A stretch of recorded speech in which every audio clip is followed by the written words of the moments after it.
députée européenne, Dr Joëlle Mélan. Bonjour. Bonjour. Et de Dominique Wild, qui est également députée européenne du Rassemblement national au Parlement européen. Alors aujourd'hui, nous allons parler santé, lutte contre le cancer, exposition professionnelle aux substances dangereuses. Docteur Mélan, vous êtes la représentante du groupe Identité et démocratie au sein de la commission spéciale de lutte contre le cancer. Il semble que cette commission serait en train de préparer un rapport, un texte sur ce sujet. Pourriez-vous nous en dire plus ? Alors le constat a été fait que dans les 27 pays d'Europe maintenant, il y avait une inégalité d'accès au diagnostic, au traitement et à la prise en charge des cancers. À ce titre-là, la Commission européenne s'en est saisie et a décidé de lancer un grand plan de lutte contre le cancer. L'idée en soi n'est pas du tout mauvaise, bien entendu, à ceci près qu'au lieu d'en faire un rapport un petit peu lourd, il en a été fait une commission spéciale. Et donc je siège dans cette commission, nous sommes un certain nombre de députés, et nous travaillons depuis 1 an et demi à la préparation de ce plan, qui vise donc précisément à faire des propositions pour que l'Europe prenne en charge ce problème en plus des États, pour gommer les inégalités qui peuvent exister aujourd'hui. Donc dans les grandes lignes, quels sont les avantages de ce texte pour vous ? Alors, les avantages, pour certains pays d'Europe, vont être authentiques. Je vais parler de vue de la France quand même. On est peut-être vue d'Europe, mais on va parler vue de la France. Vue de la France, je ne suis pas sûre que ce soit des avantages réels, puisque ce plan est copié sur les plans de lutte contre le cancer français. Nous avons la chance en France, depuis maintenant 25 ans, d'avoir des plans de lutte qui ont été de belle qualité. Et je dois dire, il m'a été confié qu'une grande partie de ce plan est copiée sur la France, que ce soit dans le diagnostic précoce et même en amont du diagnostic précoce, tout ce qui est recherche, les prises en charge de soins, particulièrement pour les cancers rares, les cancers des enfants, des formes particulières, pour ce qui est des traitements et du suivi, et en particulier des survivants, tout ce qui concerne les aidants, parce que c'est un vrai problème, et puis tout ce qui va être la vie des gens qui ont survécu, avec le droit à l'oubli particulièrement, et la possibilité professionnelle. Donc tout ça, ça paraît très très bien, sauf que pour nous, on s'aperçoit qu'on n'a pas un véritable intérêt à avoir ce plan, sachant qu'il y a d'autres éléments plus importants qui peuvent apparaître au détour de ce plan. Donc, à vous entendre, on peut se poser la question, y a-t-il vraiment une plus-value de l'Europe dans ce domaine ? Vu de notre côté, pas vraiment. Pas vraiment. Il n'y a pas de plus-value. Ce n'est pas la peine de faire une législation, parce qu'aujourd'hui, ça n'en est pas une, mais bien sûr que ça en deviendra une, pour 2 titres. Le premier titre, ce sont des éléments que les Français ne vont pas voir tout de suite, mais qui sont en arrière-fond et qui vont influencer la politique européenne et influencer la politique de chaque nation. C'est en particulier le fait, au décours de ce dossier, d'avoir voulu créer une agence spéciale qui veut concurrencer une agence paramilitaire américaine, mais qui va supposer qu'on met un pied civil dans l'Europe de la défense, que nous ne voulons pas. Ça suppose aussi que ça va donner lieu à des usages qui ont prouvé qu'ils n'étaient pas convenables. Je pense au marché groupé, marché public des vaccins, et ils veulent le transposer sur les totalités des médicaments. Ça va poser des problèmes pour les États.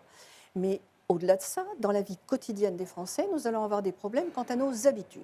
Ce plan veut éradiquer le tabac, c'est-à-dire que nous soyons amenés, alors on va peut-être commencer par les jeunes, ce qui est assez logique, mais petit à petit, on va faire en sorte que le tabac soit une habitude qui soit battue largement et atteignant non seulement des habitudes de certains Français, mais une véritable culture du tabac, pour peu que ce tabac ne soit pas dans des consommations excessives. Pas plus de consommation excessive que l'alcool. C'est pareil, on a des vrais donneurs de leçons qui voudraient nous faire supprimer l'alcool. Au-delà de ça, on va encore plus loin, il faut changer de nourriture. Et là, nous trouvons avec des dossiers, on est en interface avec d'autres dossiers, comme on en avait parlé de la ferme à la fourchette, vous en avez parlé la dernière fois, où on va nous imposer des Nutri-Score. Les Nutri-Score étant une véritable révolution dans nos habitudes, en nous culpabilisant de manger ça ou ça. Donc on est vraiment dans quelque chose qui va changer. Et au total, ce plan qui, bien entendu, peut paraître acceptable, bien évidemment, va au niveau des Français nous poser un vrai problème. En revanche, ce que nous proposons, c'est de faire la même chose, mais en coopération entre les États et non pas au niveau supranational. C'est l'exemple typique de ce que nous proposons dans notre mouvement, avec notre présidente, c'est de dire on peut faire des coopérations de haut niveau, tous les scientifiques, tous les médecins, tous les chercheurs actuellement en Europe ont le même niveau, ont la capacité d'échanger par les données numériques. On a véritablement là la possibilité de faire une coopération sans passer par un élément supranational qui viendrait nous gêner. Dernier point, et non des moindres, ce serait l'occasion pour certains de changer certaines parties des traités de fonctionnement de l'Europe en allant jusqu'à faire disparaître notre souveraineté nationale face à l'Europe qui viendrait devenir celle qui décide de notre santé. Merci Joëlle Mélan. Dominique Wild, vous êtes membre de la commission d'emploi qui s'occupe de la protection des travailleurs. Elle s'intéresse entre autres à des dossiers comme l'exposition aux substances cancérigènes au travail ou encore l'amiante. Pourriez-vous nous en dire plus ? Alors en effet, il y a déjà un certain nombre d'années maintenant, nous avons découvert que l'amiante était un produit cancérigène. Donc beaucoup, surtout dans les BTP, beaucoup de salariés se sont un jour sentis mal et là, on a pu constater qu'il y avait ce problème de cancer de l'amiante. Bon, donc il y a eu un gros travail de fait, notamment en France, on a eu un gros travail de fait sur le désamiantage. Ça s'est fait dans des conditions relativement express. Pour l'instant, les personnes qui ont été en contact, hélas, on compte que jusque 2050, il continuera à y avoir, hélas, des cas qui vont se déclarer à cause de ça. Il y a un vrai sujet à traiter parce que ce n'est pas seulement se dire qu'il faut désamianter, il faut pouvoir recycler cette amiante.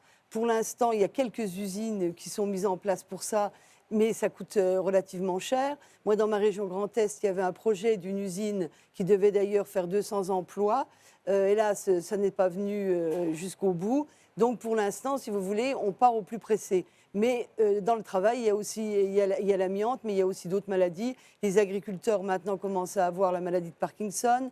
On est en train de parler aussi pour les agriculteurs, on est en train aussi de parler de cancer de la prostate de plus en plus. Donc, il y a aussi un vrai travail à faire. Et pour l'instant, tout le travail n'est pas fait. Donc vous dites que le problème il est bien connu en France, mais est-ce que le Parlement européen, est-ce qu'il s'intéresse à ce problème également ? Ben oui, naturellement, le Parlement européen s'intéresse à ce programme. Elle fait un peu, dans ce cas-là, encore une fois, elle joue un peu au pyromane, mais avec un dé à coudre, parce que d'un côté, on nous dit, bah oui, il y a tel produit, mais d'un autre côté, avec les traités de libre-échange, on va interdire en France à faire des produits, mais on sait par exemple que les jouets pour les enfants qui arrivent tous les ans, bientôt à Noël, et tout, arrivent souvent hélas, de pays où les règles ne sont pas les mêmes que les nôtres, et il y a beaucoup de jouets qui contiennent de l'amiante. Donc, il y a des problèmes aussi à régler, mais je pense que nous, en France, on est plutôt déjà bien avancé là-dessus, mais je pense que l'Union européenne, une fois de plus, ne fait pas vraiment son travail. Donc vous évaluez, on voit bien comment vous évaluez cette action de l'Union européenne. Pour vous, c'est clairement inutile pour les Français. Non, je ne dis pas que c'est inutile. Je dis que la façon de le faire n'est pas la bonne. C'est un petit peu différent, mais on ne peut pas dire que ce soit inutile. Mais là, on travaille justement sur le cancer. Là, par exemple, vous avez, on le voit quand même, on le voit de plus en plus arriver à grands pas. Vous avez, comme je vous disais, les traités de libre-échange qui posent un vrai problème.